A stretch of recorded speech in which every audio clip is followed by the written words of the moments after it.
సమర్పించు సమర్పిస్తున్నవారు పర్ఫెక్ట్ మరియు speciality nutrient division Coromandel international limited మట్టి మనిషి కార్యక్రమానికి తిరిగి స్వాగతం.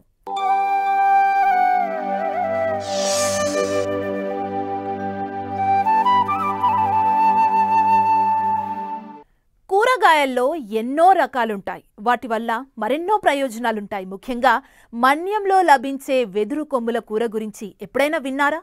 తినేందుకు యమ్మీ అనిపించేలా రుచిగా ఉండడమే కాదు, నోరు ఊరించడంతో పాటు ఆరోగ్యపరంగా ఎన్నో ప్రయోజనాలు ఉన్నాయంటున్నారు శాస్త్రవేత్తలు.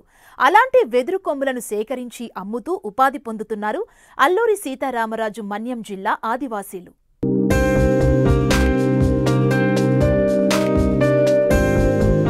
గతంలో వెదురు కొమ్ములను ఆదివాసీలు మాత్రమే ఆహారంగా తీసుకునేవారు. ఇది వారి సంప్రదాయ ఆహారం. కాలక్రమంగా అన్ని వర్గాల ప్రజలు వెదురు కొమ్ములను ఆహారంగా తీసుకుంటున్నారు. దీనికి ప్రధాన కారణం ఏమిటంటే వెదురు కొమ్ముల కూర మంచి రుచిగా ఉంటుందట. ఒకసారి ఈ కూర తిన్నవారు మరోసారి తినాల్సిందే. ముఖ్యంగా బరువు తగ్గాలి అనుకునేవారికి ఇది దివ్య ఔషధం అంటారు. అందుకే వెదురు కొమ్ములను వినియోగదారులు ఎగబడి కొనుగోలు చేస్తున్నారు. ప్రస్తుతం అల్లూరు సీతారామరాజు మన్యం జిల్లా ఆదివాసీలు వెదురు కొమ్ములను సేకరించి విక్రయిస్తున్నారు. మేము ఎదురు చెట్ల కాడిన మొవ్వు తీసి కూరకి రేకులన్నీ తీసి చిన్న చిన్న ముక్కలు కటింగ్ చేసి కూర ఎప్పుడు చేసుకుంటే మంచి బాగుంటుంది. తర్వాత ఆ కూరకేమో ఇంకా కీరటి దుంపల్లాగా వస్తుంది. కూర ఎర్రగా ఉడకబెట్టి ఆ నీరంతా తీసి మళ్ళా మసాలా అంతా వేసి ఫ్రై చేసుకుంటే బాగుంటుంది. అంటే దరిదాపుగా సంవత్సరానికి ఒకసారి దొరికే ఈ ఎదురు కొమ్ములను మేము తీసుకొని కూర చేసుకోవడం జరుగుతుంది. ఇది తినడం వల్ల ఏంటంటే మంచి ప్రోటీన్స్ ఉంటాయి. దరిదాపుగా మనం చికెన్ తింటే ఎంత ఇష్టపడి తింటామో మన ఈ ఎదురుదుబ్బులు కూడా మన ఏజెన్సీ ప్రాంతంలో ఉన్న ప్రతి ఒక్కరు కూడాను చాలా చక్కగా చాలా టేస్టీగా తినడం జరుగుతుంది. ఎదురుదుబ్బులు ఉంటాయి. ఎదురుదుబ్బులు కిందన వెళ్ళిన తర్వాత మాకు ఎదురు కొమ్ములు అన్నది దొరుకుతుందన్నమాట. అంటే లేతగా ఉన్నవి.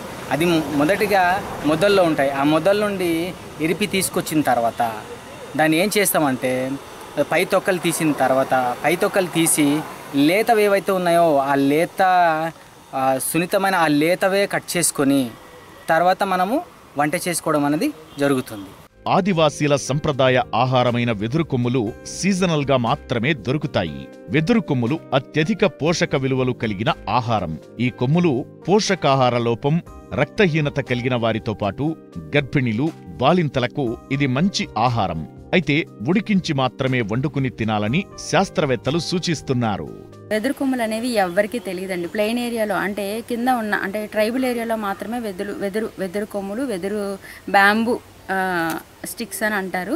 సో ఇవి ఎక్కువగా ఏంటంటే మనమైతే అసలు తినము వాటిల్ని, ఎందుకంటే మనకు తెలియదు కాబట్టి. కానీ చింతపల్లి, పాడేరు, అరకు ఆ ఏరియాలో బ్యాంబూ అనేది చాలా ఎక్కువ దొరుకుతుంది కదా. సో ఆ బ్యాంబూలో మనకి చిన్న పిలక దిశలో ఉండేటప్పుడు వెదురు కొమ్ములు అంటారు వాటిని. సో వాటిని మనం తవ్వి తీసుకొని వాటిని మనం తినొచ్చు అనమాట. హార్వెస్ట్ చేసిన తర్వాత శుభ్రంగా ప్రాసెస్ చేసుకొని తినొచ్చు. అయితే బ్యాంబూ కొమ్ములు తినడం వల్ల ప్రయోజనాలు ఏంటి? బ్యాంబూలో మనకి పీచు ఫైబర్ అనేది చాలా ఎక్కువ ఉంటుంది. అలాగే మినరల్స్, విటమిన్స్ కూడా ఉంటాయి అన్నమాట. సో ఈ ఫైబర్ కంటెంట్ చాలా ఎక్కువ ఉండటం వల్ల బాగా చూడండి ఇండైజెషన్ ప్రాబ్లం ఉన్న వాళ్ళకి, అలాగే కొలెస్ట్రాల్ ఎక్కువ ఉన్న వాళ్ళకి, అలాగే హార్ట్ అటాక్ డిసీజెస్ ఉన్న వాళ్ళకి, అలాగే ఓవర్ వెయిట్ ఉన్న వాళ్ళకి, ఇలాంటి వాళ్ళందరికీ కూడా బ్యాంబూతో ఉన్న కర్రీస్ ఇట్లాంటివి తినడం వల్ల చాలా ఉపయోగం ఉంది. అయితే ఈ వెదురు కొమ్ములు అనేది మనకి ఇయర్ రౌండ్ అనేది దొరకవు. ఒక సీజన్లో మాత్రమే దొరుకుతాయి. ఆ టైంలో బ్యాంబూని మనం ప్రాపర్గా కుక్ చేయకపోయినా ఇండైజెషన్ ప్రాబ్లం వచ్చి డయేరియా ఇట్లాంటివన్నీ వస్తాయి అన్నమాట. వామిటింగ్స్ రావటం, ఫైబర్ ప్రాపర్గా అరగకపోవటం ఇట్లాంటివి జరుగుతాయి. సో దాన్ని ప్రాపర్గా మనం కరెక్ట్గా ప్రాసెస్ చేసుకొని తినడం అనేది చాలా అవసరం. అయితే అది ఎలా అనుకుంటే బ్యాంబూస్ తీసేసిన తర్వాత దానిపైన 2 or 3 లేయర్స్ మనం తీసేసిన తర్వాత బ్యాంబూ స్టిక్స్ ఉంటాయి లోపల మెత్తగా. సో దాన్ని మనం తినగల సైజులో పీసెస్గా కట్ చేసేసుకొని పసుపు, ఉప్పు వేసి ఒక 10 నిమిషాలు బాయిల్ చేసుకోవాలి. బాయిల్ అయిన తర్వాత అప్పుడు మీరు ఎలా అయితే ఇంట్లో కర్రీస్ వండుకుంటారో ఆ విధంగా మీరు కర్రీ వండుకొని మీకు నచ్చిన విధంగా అన్నంతో కానీ, లేదంటే మిల్లెట్స్తో కానీ, లేదనుకుంటే రోటీస్తో కానీ, చపాతీస్తో కానీ చక్కగా మీరు దాన్ని ఫుడ్ అనేది మీరు యాడ్ చేసుకొని తీసుకోవచ్చు. కాకపోతే 5 సంవత్సరాల లోపు పిల్లలు తినకుండా ఉంటే బెటర్. ఎందుకంటే వాళ్ళకి అంత డైజెషన్ కెపాసిటీ ఉండదు కాబట్టి 5 సంవత్సరాల లోపు పిల్లలకి వాళ్ళకి పెట్టొద్దని చెప్తాము.